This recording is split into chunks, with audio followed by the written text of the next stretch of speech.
Olá, amigos, tudo bem com vocês? Chegamos aqui de novo, o Eduardo, para mais um Pum do Palhaço. Estamos aqui para fazer um comentário político sobre a entrada não, né? A consolidação do ex-juiz Sérgio Moro dentro do espectro político, né?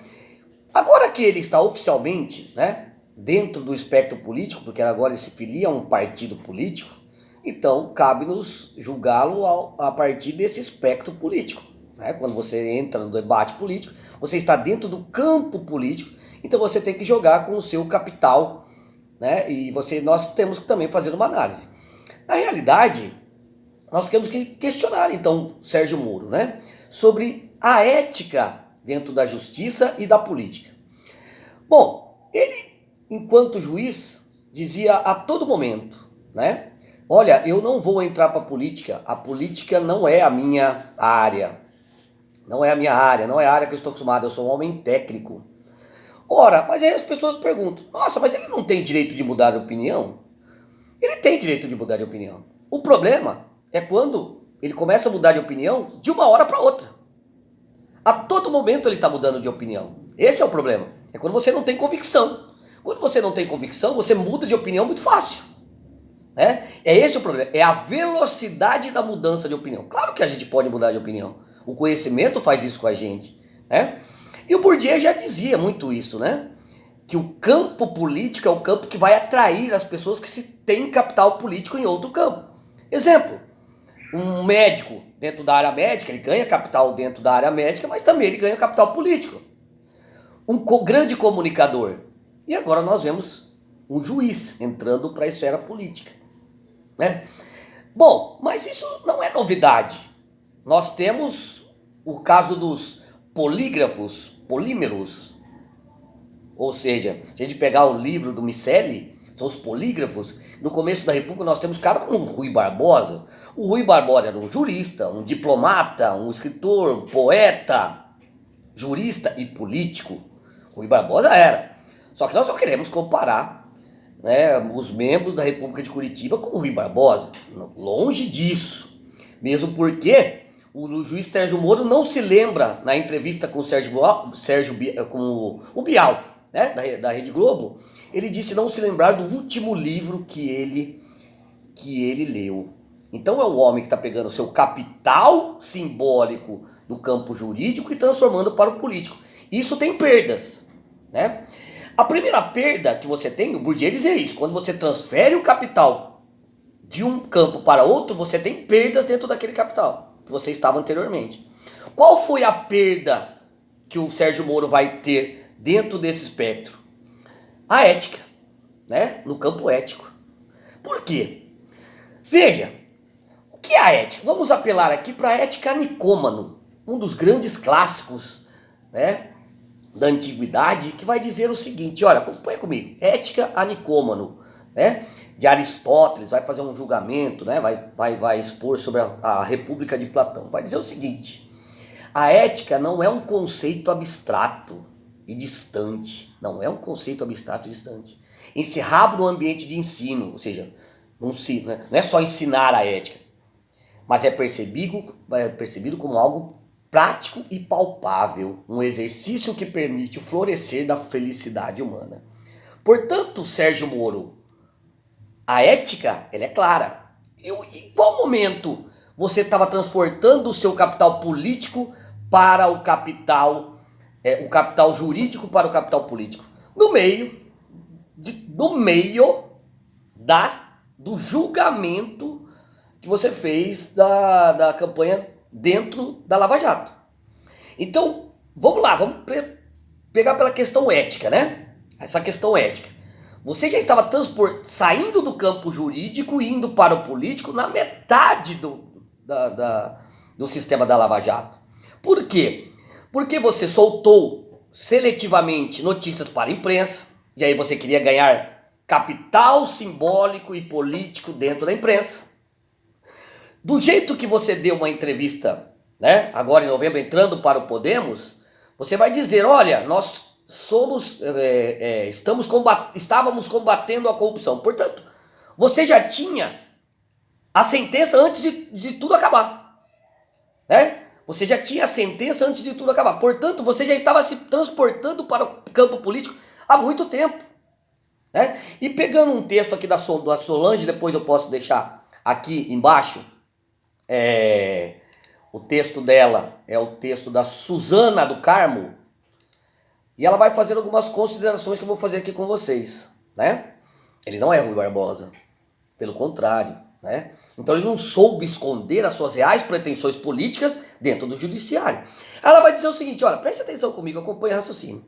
O juiz é uma partícula de substância humana que vive e se move dentro do direito.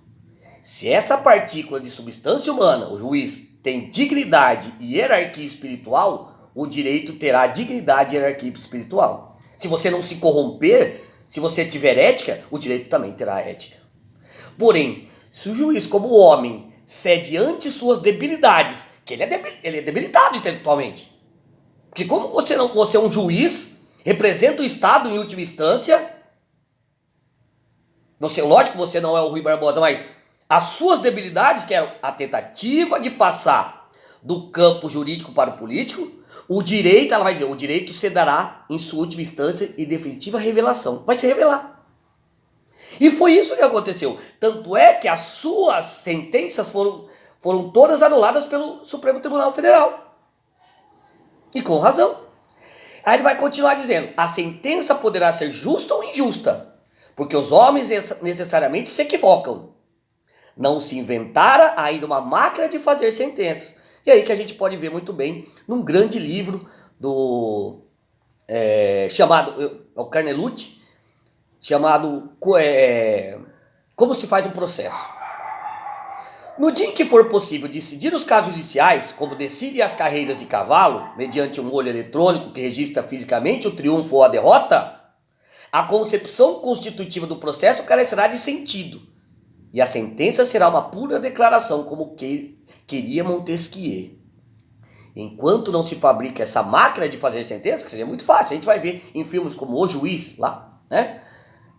O juiz tem que sentir, ele tem que entender o que está acontecendo, ele tem que ouvir as pessoas olho no olho, senão a gente só precisaria de máquina. O conteúdo humano profundo é entranhável do direito, não pode ser desatendido nem desobedecido. O direito não pode ser desobedecido. E as sentenças valerão o que 29 vale os homens que as ditam. O que vale os homens que as ditam. Da dignidade do juiz depende a dignidade do direito. Se você não é ético, a justiça não será ética. Se você já está com ideais políticos antes de proferir a sentença, quer dizer que você vai cair num erro em algum momento. Da dignidade de juiz depende a dignidade do direito. O direito valerá em um país e num momento histórico determinado o que vale os juízes como homem.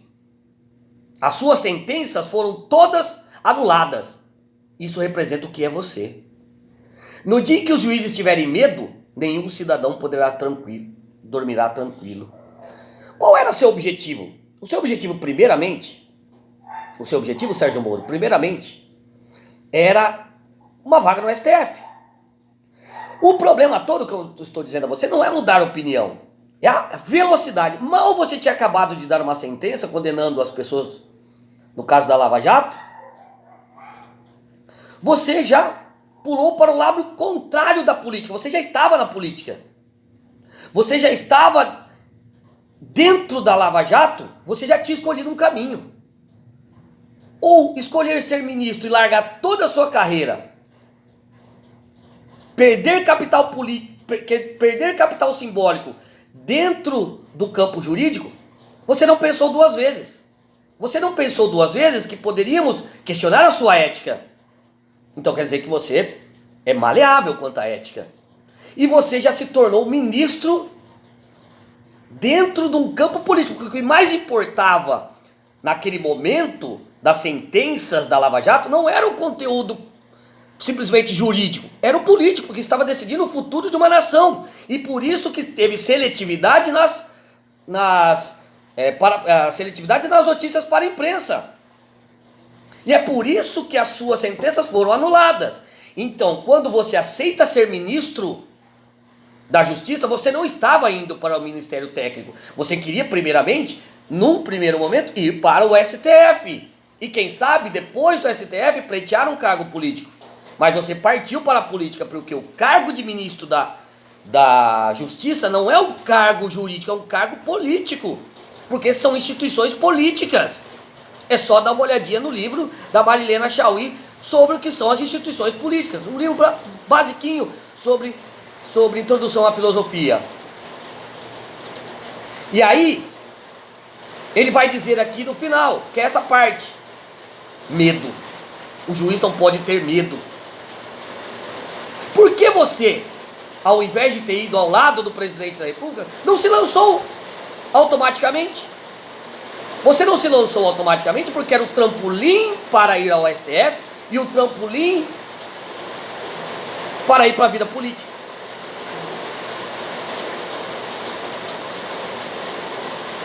Então, meus amigos, fica aqui o debate sobre ética. E agora que ele está no campo político, que ele mudou de novo de opinião, ele sai da cadeira de um juiz federal, vai para um ministério, um político, agora ele é contra esse político, e agora ele promete continuar combatendo a corrupção. Quanto tempo vai durar as suas próximas falas? O campo político, ele não tem a dinâmica do campo jurídico. No campo jurídico, no campo político, você tem que ser hábil. No campo político, nós estamos precisando de políticos sérios e que tenham a ética como carro-chefe. Não adianta nada se passar por super-herói, e é isso que os juristas dizem. Juiz não tem que ser um super-herói. E você está se colocando nessa situação de super-herói. E você está longe disso. Porque super-heróis sem ética são anti-heróis. Mas eles também têm seu público fiel e as pessoas que o seguem. Um beijo no coração. Leia Ética a Nicômano. Leia também Cesare Beccaria. E leiam Como se faz um processo. Um beijo no coração e voltamos em breve.